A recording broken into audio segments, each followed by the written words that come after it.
Si un char Leclerc était déployé contre un régiment napoléonien, il aurait littéralement transformé le rapport de force sur le champ de bataille.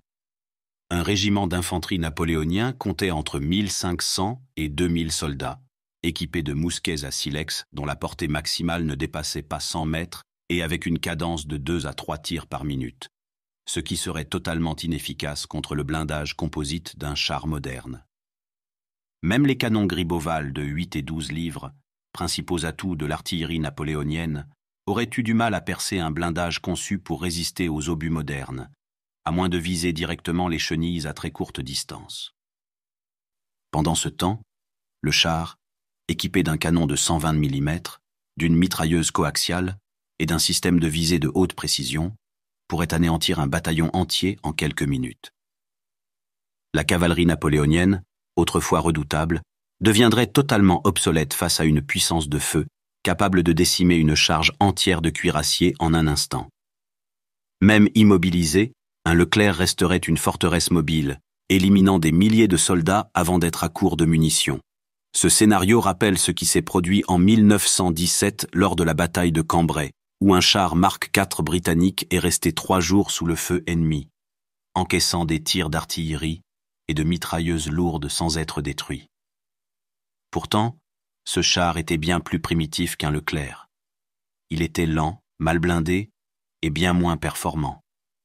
Si un Mark IV pouvait tenir plusieurs jours en 1917, alors un Leclerc, avec sa mobilité supérieure et son blindage avancé, aurait été pratiquement indestructible sur un champ de bataille napoléonien. Si Napoléon avait eu 10 chars Leclerc à Waterloo, la bataille aurait été totalement différente.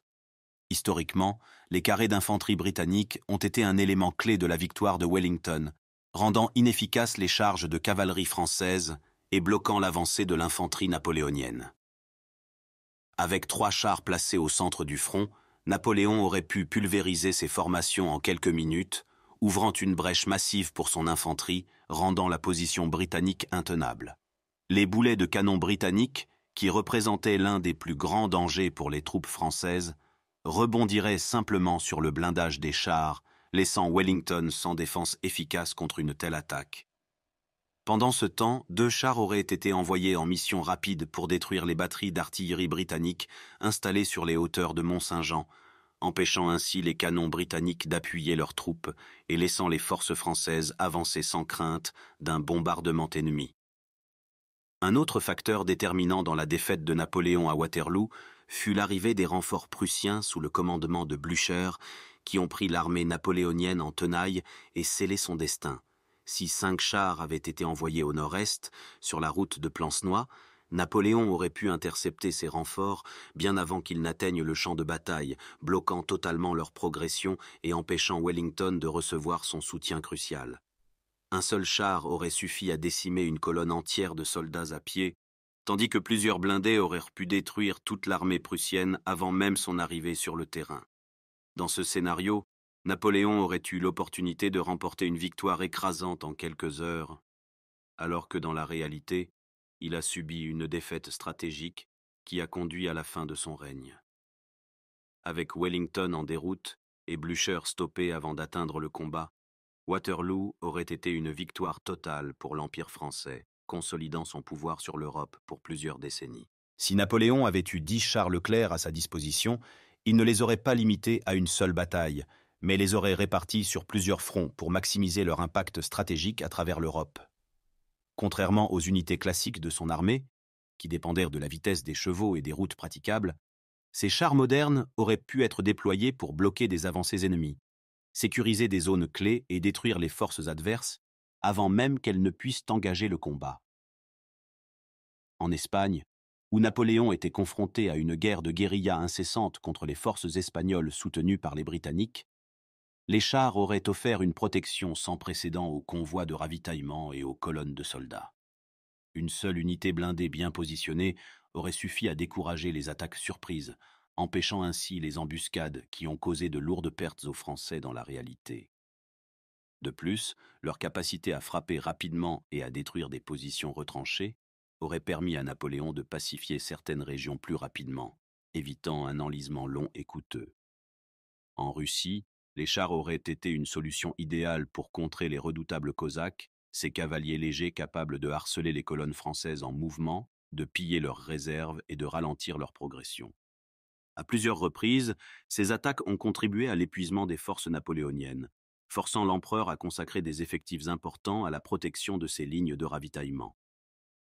Avec des chars, ces menaces auraient été neutralisées bien avant qu'elles ne puissent causer des dommages, permettant aux troupes françaises d'avancer sans crainte de se faire encercler par des unités mobiles. De plus, en 1812, lors de la campagne de Russie, un déploiement tactique de chars aurait pu changer l'issue de batailles clés comme celle de Borodino. Là où l'affrontement réel s'est soldé par un bain de sang sans véritable vainqueur, l'appui des chars aurait permis à Napoléon de briser plus rapidement les défenses russes et de s'emparer de Moscou avec des pertes bien moindres. Dans les batailles plus conventionnelles contre les armées de la coalition en Allemagne et en Autriche, Napoléon aurait sans doute utilisé ses chars comme des points d'appui indestructibles sur des positions stratégiques. Par exemple, un seul char posté sur un pont aurait suffi à empêcher l'armée ennemie de traverser une rivière, forçant les coalisés à revoir complètement leur stratégie et à détourner leur avancée. À Leipzig, en 1813, où Napoléon a subi une lourde défaite en raison de son infériorité numérique, quelques chars bien placés auraient pu lui permettre de tenir des positions cruciales bien plus longtemps, retardant l'encerclement et permettant peut-être une retraite plus ordonnée. Ils auraient également pu servir à mener des assauts éclairs contre l'état-major ennemi, ciblant des généraux et désorganisant complètement les lignes adverses avant même que la bataille ne commence. Cependant, bien que leur puissance de feu et leur invincibilité face aux armes de l'époque soient indiscutables, ces chars n'auraient pas été une solution miracle sur le long terme. Napoléon aurait rapidement rencontré des problèmes logistiques, notamment en matière de carburant, de munitions et de maintenance. Sans une infrastructure capable de produire du diesel ou une alternative viable, les chars seraient devenus inutilisables après quelques semaines d'utilisation intensive. De plus, bien que leur blindage les rende résistants aux armes classiques de l'époque, les armées adverses auraient pu finir par développer des tactiques spécifiques pour les immobiliser, en visant leurs chenilles avec des tirs d'artillerie bien placés ou en les piégeant dans des zones où ils ne pourraient pas manœuvrer facilement, comme des marais ou des forêts denses. Ainsi, si Napoléon avait eu des chars Leclerc à sa disposition, il aurait certainement remporté plusieurs victoires décisives, modifiant profondément le cours de l'histoire. Waterloo aurait été une victoire écrasante, l'Espagne aurait été pacifiée plus rapidement, et la campagne de Russie aurait pu s'achever sur un succès bien plus net. Mais sur le long terme, l'absence de logistique adaptée aurait fini par rendre ces chars inopérants, obligeant l'empereur à les utiliser avec parcimonie et uniquement dans des moments stratégiques clés. Napoléon, maître de l'art de la guerre de mouvement, aurait probablement compris que ces machines n'étaient pas une arme absolue, mais un atout tactique à manier avec précaution pour maximiser leur efficacité et minimiser leur dépendance aux ressources limitées de son époque.